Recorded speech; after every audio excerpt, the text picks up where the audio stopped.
అతి తక్కువ వడ్డీ రేట్లకే పొందండి Punjab national bank home loans, car loans. Zero processing fee, zero documentation charges. వెంటనే మీ బ్రాంచ్ ని సంప్రదించండి.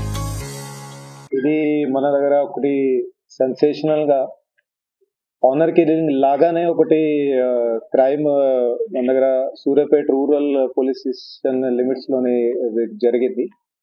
ఇది బేసికలీగా మర్డర్ మరియు SC/ST యాక్ట్, అట్లాగే కాన్స్పిరసీ, ఇవన్నీ సెక్షన్స్ కింద కేసు నమోదైంది.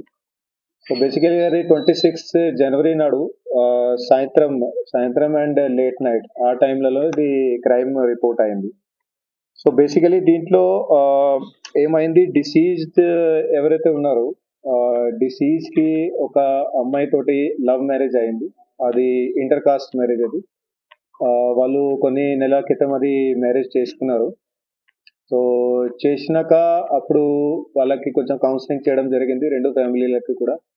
సో అప్పుడు వాళ్ళు ఓకే ఉంటామని అట్లా కూడా వాళ్ళు చెప్పారు. సో అప్పటి నుంచి అది వాళ్ళు ఇక్కడే మన జిల్లాలోనే ఉండి ఇక్కడ నివాసం చేస్తున్నారు. కానీ అమ్మాయి వాళ్ళు ఫ్యామిలీ మెంబర్స్ మా అమ్మాయి ఇట్లా వేరే కులం వాళ్ళతోటి ఎట్లా పెళ్లి చేసుకుని పోయింది అని అట్లా వాళ్ళు మనసులో పెట్టుకొని వాళ్ళు అప్పటి నుంచే ఏదో చేద్దామని అట్లా ప్లానింగ్ లో వాళ్ళు తిరుగుతున్నారు. సో దాంట్లో బేసికల్గా భాగంగా ఆ ప్లాన్ ని ఇప్పుడు వాళ్ళు కంప్లీట్ చేస్తూ ఇప్పుడు ఇది మర్డర్ చేశారు. సో ఈ మర్డర్ కేసులో ఇప్పుడు మేము 6 మెంబర్స్ ని అక్యూజ్ వాళ్ళని పట్టుకోవడం జరిగింది. సో వాళ్ళ డీటెయిల్స్ బేసికలీ A1 ఎవరైతే ఉన్నాడో ఆయన కోట్ల నవీన్ అని, ఈయన ఎవరైతే అమ్మాయి ఉందో ఎవరికి పెళ్లి అయిందో ఆయనకి ఈయన బ్రదర్ అవుతాడు. అట్లాగే ఇంకో బ్రదర్ ఉన్నాడు, ఆయన పేరు కోట్ల వంశీ అని ఉన్నాడు. వీళ్ళు ఇద్దరు బ్రదర్స్ ఉన్నారు, అక్యూజ్ మన దగ్గర ఉన్నారు. వీళ్ళతో పాటు ఇంకో వాళ్ళ ఫాదర్ ఉన్నాడు, కోట్ల సైదులు అని, ఆయన 45 years, అమ్మాయి వాళ్ళ ఫాదర్. ఇంకో వాళ్ళ నానమ్మ ఉంది, ఆమె పేరు కోట్ల భిక్షమ్మ, ఈమె 65 years. వీళ్ళు ఫ్యామిలీ మెంబర్స్ తో పాటు మన దగ్గర బైరు మహేష్ అని ఈ అక్యూజ్ A1 కి ఈయన ఫ్రెండ్ అవుతాడు. ఈయన A2గా ఉన్నాడు, ఈయనది 30 సంవత్సరాలు. అట్లాగే ఇంకో ఫ్రెండ్ ఉన్నాడు A6 అని, ఆయన పేరు నువ్వల సాయి చరణ్ అని, ఇతనిది నల్గొండ. సో బేసికలీ 6 మెంబర్స్ ని ఇప్పుడు అరెస్ట్ చేసినాము. సో దీంట్లో వాళ్ళు ప్లానింగ్ లో ఎట్లా చేశారని అంటే అది చెప్తాను. బేసికల్గా అది 26th ఈవినింగ్ నాడు A2 ఎవరైతే ఉన్నాడో బైరు మహేష్ అని, ఈయన లాస్ట్ 2-3 months నుంచి వాళ్ళ ఆల్రెడీ ప్లానింగ్ లో ఉంది కాబట్టి ఇతనికి కొద్దిగా అయినా ఫ్రెండ్షిప్ డెవలప్ చేయడం డిసీజ్ తోటి అట్లా ప్లానింగ్ ఇతను చేస్తుండే. సో ఆ ప్లానింగ్ లో కొద్దిగా ఇతనికి డిసీజ్ కి దగ్గరికి వచ్చి ఆ రోజు ఇతను 26 నాడు ఇతను చెప్పిండు దట్ ఏదో ఒకటి పని కోసం ఏదో బిజినెస్ అట్లా డిస్కస్ చేస్తామని. సాయంత్రం పూట అతనికి ఇతను ఊరు దగ్గరికి పిలిచిండు. సో అక్కడ వచ్చినాక వీళ్ళు కూర్చొని A2 మరియు డిసీజ్ వీళ్ళు కూర్చొని, ఆయన మందు తాగాడు, ఈయన డిసీజ్ మాత్రం తాగాడు, ఈయన జస్ట్ కోల్డ్ డ్రింక్ అట్లా తాగారు. సో అప్పటికే అమ్మాయి వాళ్ళ ఇద్దరు కూడా బ్రదర్స్, వాళ్ళు అప్పటికే అక్కడ దగ్గర పొదల్లోనే వాళ్ళు కనపడకుండా వాళ్ళు హైడింగ్ లో వెయిటింగ్ లో ఉన్నారు. సో అక్కడ వీళ్ళది చిన్నది పార్టీ లాగా మొత్తం మాట్లాడినాక అది దాదాపు 8:39 అప్పుడు అయింది. సో ఆ ప్రాంతంలో అతను వెళ్ళిపోయినప్పుడు జస్ట్ అతను బయలుదేరినప్పుడు ఇతను ఎవరితో అక్కడ పొదలు ఉన్నారో వాళ్ళ ఇద్దరు బ్రదర్స్ వాళ్ళకి ఇమీడియట్లీగా అది కొంచెం ఇది ఇట్లా ఇషారా చేసి ఇట్లా పిలిచిండు. సో పిలిచినాక ముగ్గురు కూడా ఇతను స్కూటీ ఎప్పుడైతే ఎక్కాడు డిసీజ్, అతని మీద దాడికి దిగారు ముగ్గురు కూడా. సో అతన్ని అక్కడే స్పాట్ లోనే వాళ్ళు చంపడం జరిగింది. ఏం ఆయుధాలు ఏం వెపన్ అక్కడ ఏం వాడలే వాళ్ళు, జస్ట్ అట్లా చేతులతోనే అతన్ని చంపడం కొట్టడం అట్లా మొత్తం చేశారు. బాడీ మీద ఇంజరీస్ కూడా ఉన్నాయి, అది అంతా చేతిలోతోనే జరిగింది అది. సో దాని తర్వాత వెంటనే ఇతను A1 వాళ్ళ ఫ్యామిలీ మెంబర్స్ కి, తన ఫాదర్ కి, తన నాన్నమ్మకి వాళ్ళకి వెంటనే ఇతను ఇన్ఫార్మ్ చేసిండు దట్ ఇట్లా చేసేసామని, ఆల్రెడీ చంపేసినామని. వాళ్ళు కూడా వెరీ గుడ్ అని అట్లా చెప్పారని అట్లా ఉంది. సో అక్కడ నుంచి వీళ్ళు ముగ్గురు కూడా అది బాడీని ప్యాక్ చేసుకుని వాళ్ళ దగ్గర బండి ఉంది, బండిలో పెట్టుకుని అక్కడ నుంచి బయలుదేరారు. ఇంకో బ్రదర్ ఏదైతే ఉన్నాడు A3 అని, అతను వంశీ అని, అతను డిసీజ్ కి సంబంధించిన స్కూటీ ఉండే, స్కూటీ మీద బయలుదేరారు. సో అక్కడ నుంచి వాళ్ళు బాడీ డిస్పోజల్ చేసుకోవడానికి ఎక్కడెక్కడ వాళ్ళు తిరిగారు. ఫస్ట్ వాళ్ళు పాత సూర్యాపేటకి వెళ్ళారు. అక్కడ డిసీజ్డ్, అక్కడ అక్యూజ్డ్ వాళ్ళది నానమ్మ అక్కడ ఉండేది, అక్కడ ఊర్లో ఉంటది. సో అక్కడ పోయి ఆమెకి బాడీ చూపించారు అక్కడ వాళ్ళు స్పష్టంగా, దట్ ఇట్లా ఎప్పుడు చేసేసామని. సో ఆమె కూడా మంచిగా అన్నది. దాని తర్వాత అక్కడ నుంచి మా చిన్న బ్రదర్ అక్కడే ఉండిపోయిండు.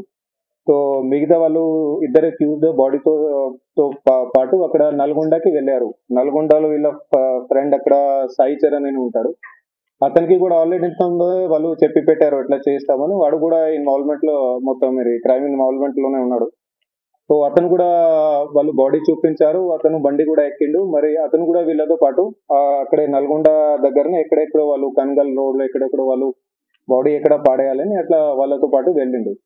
కానీ వాళ్ళకి అక్కడ సరిగా ప్లేస్ దొరకాక మళ్ళీ వాళ్ళు రిటర్న్ వచ్చి అతన్ని, ఆ సాయి చరణ్ ని అక్కడే దింపేసి తర్వాత నల్గొండ నుంచి రిటర్న్ వాళ్ళు సూర్యాపేటకి వచ్చారు. ఇక్కడ సూర్యాపేటకి వచ్చిన తర్వాత వాళ్ళు మళ్ళీ పాత సూర్యాపేటకి వెళ్ళి ఎక్కడెక్కడ తిరిగిన తర్వాత సరిగా వాళ్ళకు ప్లేస్ దొరకాక లాస్ట్ లో వాళ్ళు పిల్లల మరి దగ్గర అక్కడ కాలువ, అది చెరువు పక్కన అక్కడ కట్ట మీద వాళ్ళు బాడీని అక్కడ పడేశారు. సో ఈ కేసులో ఇప్పుడు ఇది వీళ్ళ 6 మెంబర్స్ ని మనం అరెస్ట్ చేసినాక వాళ్ళ దగ్గర నుంచి ఒక ఎర్టిగా కార్ బాడీ డిస్పోజల్ చేసుకోవడానికి వాళ్ళు వాడారు. 5 సెల్ ఫోన్లు, ఒకటి ఇది ప్లాస్టిక్ బ్యాగ్ సంచి, దేంట్లో బాడీ వాళ్ళు క్యారీ చేశారు. తాడ్ బాడీ కట్టుకోవడానికి వాళ్ళు వాడారు. అట్లాగే ఒకటి కత్తి కూడా వాళ్ళు పర్చేస్ చేసి పెట్టారు, అది వాడతామని మర్డర్ కి. కానీ ఈ కేసులో ఇప్పుడు స్పెసిఫిక్ గా ఇప్పుడు వాడలేదు. ఇంత ముందు కూడా వీళ్ళది ప్లానింగ్ ఆల్రెడీ ఉంది కాబట్టి లాస్ట్ కొన్ని సార్లు కూడా వాళ్ళు ప్రయత్నం చేశారు.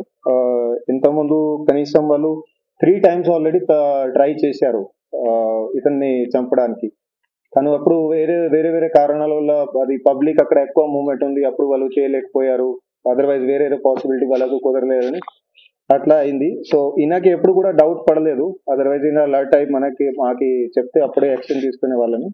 అందరిది కలిసిగానే ఉంది, నానమ్మది కూడా ఉంది, ఫాదర్ది కూడా ఉంది. వాళ్ళు కొంచెం వాళ్ళకి ప్రొవోకేట్ చేశారు, దట్ ఆల్రెడీ ఇట్లా మీ సిస్టర్ ఎట్లా పోయింది. సో ప్రొవోకేషన్ అయితే ఉంది. పరువు హత్య టెక్నికల్ జనరల్ డిక్షనరీ డెఫినేషన్ పరువు హత్య అంటే సొంత ఫ్యామిలీ మెంబర్ ని చేస్తారు. ఆనర్ కిల్లింగ్ అంటే సొంత ఫ్యామిలీ మెంబర్, మోస్ట్లీ అమ్మాయిలని ఉమెన్ని అట్లా చేస్తారు ఆ డిక్షనరీ డెఫినేషన్ ప్రకారంగా. ఓకే, సో అందుకనే నేను అన్నా ఆనర్ కిల్లింగ్ లాగా ఉంది. ఓకే, బేసికలీ కాస్ట్ యాంగిల్ బట్టి దట్ మా సిస్టర్ అట్లా పోయింది, ఆమె తోటి వేరే కాస్ట్ పోయింది, అది మైండ్ లో పెట్టుకుని వాళ్ళు చేశారు. సంచలనం సృష్టించిన సూర్యాపేటలో కృష్ణ హత్య కేసులో నిందితుల్ని పోలీసులు అరెస్టు చేయడం జరిగింది. మొత్తం 6 నిందితులను కూడా పోలీసులు మీడియా ముందుకు చూపించడం జరిగింది. ఇందులో A1 గా భార్గవి సోదరుడు ఎవరైతే ఉన్నారో నవీన్ A1 గా ఉన్నారు. A2 గా ఆ నవీన్ యొక్క స్నేహితుడు బైరు మహేష్ A2 గా ఉండడం జరిగింది. ఆ తర్వాత మరొక సోదరుడు, అదేవిధంగా అతని తండ్రి నానమ్మ బుచ్చమ్మ కూడా ఇందులో ఉంది. ఆ తర్వాత మరొక వ్యక్తి నల్గొండ దేవరకొండ రూట్ లో ఉంటున్నటువంటి సాయి చరణ్. మొత్తం 6 వ్యక్తులను కూడా పోలీసులు అరెస్ట్ చేయడం జరిగింది. గత 2-3 నెలల కంటే ముందే కూడా స్కెచ్ కూడా వేయడం జరిగింది. చంపాలని ఎప్పటి నుంచో ఆ పథకం వేసుకోవడం జరిగింది. దీనికి ప్రధానమైనటువంటి కారణం గతంలో స్నేహితునిగా ఉన్నటువంటి ఎవరైతే బంటి నవీన్ కు స్నేహితుడు అని తెలుసు, అలాగే పరిచయం కూడా కావడం జరిగింది. ఇలా స్నేహితునిగా ఉంటూ కూడా తన చెల్లెల్ని ఈ విధంగా లేవతీసుకొని పెళ్లి చేసుకుంటారనే కక్షతో కూడా మొత్తం చంపాలని కూడా పథకం వేయడం జరిగింది.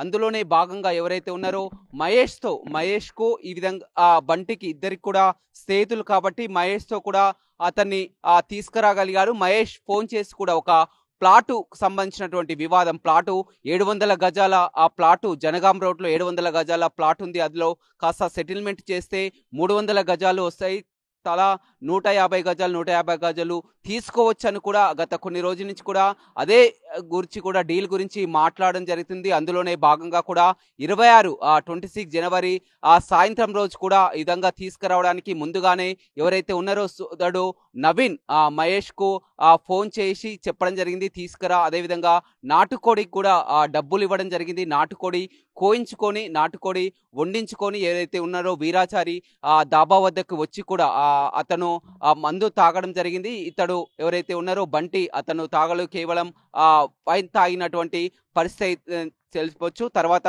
తాగిన తర్వాత స్కూటీపై ఎక్కి వెళ్లే ముందు కూడా అప్పటికే అతను ఫోన్ చేయడం జరిగింది. మహేష్ ఫోన్ చేయడంతో అక్కడే రెక్కి వేసి నిర్వహిస్తున్నటువంటి ఆ ఇద్దరు సోదరులు కూడా అక్కడే ఉన్నారు. ఎప్పుడైతే బండిపై ఎక్కి కూర్చున్నారో వెనకాల నుంచి మహేష్ మొదటగా కూడా మొత్తం తాడుతో కూడా కట్టడం జరిగింది. ఆ తర్వాత ఉరి వేయడంతో కూడా వారు కూడా వచ్చి అక్కడే స్పాట్ లోనే చంపేయడం జరిగింది. వెంట కత్తిని తెచ్చుకున్నప్పటికీ కూడా ఎలాంటి మారణాయుధాలను కూడా ఉపయోగించలేదని ఎస్పీ చెప్పడం జరిగింది. కేవలం చేతులతో గొంతు నొలిమి చంపడం జరిగింది. ఆ తర్వాత అక్కడి నుంచి పాత సూర్యాపేటలో ఉన్నటువంటి నానమ్మ బుచ్చమ్మ వద్ద కూడా డెడ్ బాడీని తీసుకువెళ్ళడం జరిగింది. నానమ్మకు చూపించడం జరిగింది. నానమ్మ కూడా వెరీ గుడ్ అని కూడా చెప్పినట్టు మంచి పని చేశారని కూడా చెప్పడం జరిగింది.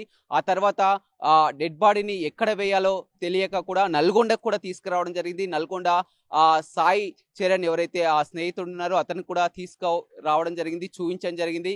ఇక్కడే ఆ డెడ్ బాడీని వేద్దాం అనుకున్నా కానీ సరైంది కాదని తెలిసి కూడా మళ్ళీ ఆ డెడ్ బాడీని సూర్యాపేటకు తీసుకెళ్లి ఎక్కడ వేయాలో తెలియకుండా కూడా అక్కడ పిల్లలమర్రి రోడ్లో ఉన్నటువంటి మూసీ కెనాల్ వద్ద కూడా ఆ బాడీని వేయడం జరిగింది. మొదటి నుంచి కూడా మనం చెప్తూనే ఉన్నాం, ఏదైతే ఆర్టీవీ ముందో చెప్పిందో అలాంటి విషయాలనే, సంచలన విషయాలనే కూడా ఎస్పీ కొద్దిసేపటి క్రితమే మీడియా ముందుకు చెప్పడం జరిగింది. ప్రధానంగా ఎవరైతే కొత్తగా వెలుగులోనికి వచ్చింది నాయనమ్మ అని చెప్పవచ్చు. నాయనమ్మ బుచ్చమ్మకి మొదటి నుంచి కూడా ప్రేమ వివాహం ఈ విధంగా చేసుకోవడం ఇష్టం లేదు. అప్పటి నుంచే కూడా పోర్ చేసిందని కూడా భార్గవి కూడా చెప్పడం జరిగింది. మొత్తం మీద ఆరుగురు నిందితులు ఎవరైతే ఉన్నారో ఆ సోదరుడు నవీన్, అదేవిధంగా తన స్నేహితుడు మహేష్, మరొక సోదరుడు, తండ్రి బుచ్చమ్మ, నాయనమ్మ బుచ్చమ్మ, అదేవిధంగా మరొక సాయి కిరణ్, నల్గొండకి ఆరుగురు వ్యక్తుల్ని కూడా పోలీసులు అరెస్టు చేయడం జరిగింది. ఏదేమైనప్పటికీ కూడా గత 2 రోజుల నుంచి కూడా ఇందులో పోలీసుల ఇన్వెస్టిగేషన్ లో కూడా జరిగినటువంటి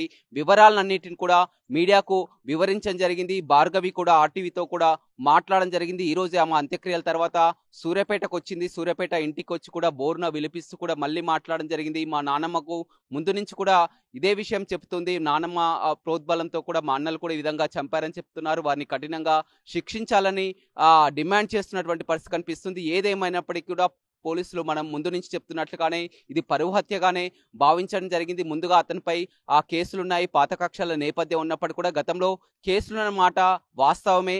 అతనిపై కేసులు ఉన్నాయి. అదేవిధంగా స్నేహితుడై ఉండే పక్కా స్నేహితుడై ఉండి కూడా ఈ విధంగా మోసం చేసి తన చెల్లిని ఈ విధంగా లేవ తీసుకొని పెళ్లి చేయడం అనేది ఇందులో బలంగా ఉన్నటువంటి చెప్పవచ్చు. ఎందుకంటే స్నేహితుడుగా ఉండి నమ్మించి కూడా తన చెల్లిని ఈ విధంగా లేవ తీసుకొని పెళ్లి చేసుకుంటారని మొదటి నుంచి ఉంది. అదేవిధంగా గ్రామంలో వారంతా కాస్త పలుకుబడి ఉన్నవారు. అదేవిధంగా ఆ గ్రామానికి తరచూ పెళ్లి చేసుకున్న తర్వాత కూడా ఈ బంటి వచ్చిపోతుండడం, తిరిగిపోతుండడంతో కూడా వారు అవమానంగా ఫీల్ అయ్యారు, తట్టుకోలేకపోయారు. చివరకు అంతమొందించాలని ప్లాన్ చేసుకోవడం జరిగింది. ఆ ప్లాన్ లోనే భాగంగా మహేష్ ఎవరైతే ఉన్నారో మహేష్ బంటికి స్నేహితుడు కాబట్టి మహేష్ ని ఇందులో మొదటి నుంచి కూడా మహేష్ ను ముందు ఇన్వాల్వ్ చేసి నమ్మించి కూడా 2-3 సెటిల్మెంట్లు ఉన్నాయని చెప్పి కూడా చాకచక్యంగా తీసుకురావడం జరిగింది. ముందే గత వారమే చంపాలని డిసైడ్ చేశారు. కానీ ఆ పథకం కుదరకపోవడంతో ఎట్టకేలకు 26 సాయంత్రం ఇంటి నుంచి తీసుకొచ్చి రాత్రి 9 గంటల ప్రాంతంలో కూడా చంపినట్లు పోలీసులు నిర్ధారించడం జరిగింది. మరిన్ని వీడియోస్ కోసం ఛానల్ ని సబ్స్క్రైబ్ చేయండి. లేటెస్ట్ అప్డేట్స్ కోసం వాట్సాప్ ఛానల్ ని ఫాలో అవ్వండి. ఆ లింక్ డిస్క్రిప్షన్ లో ఉంది.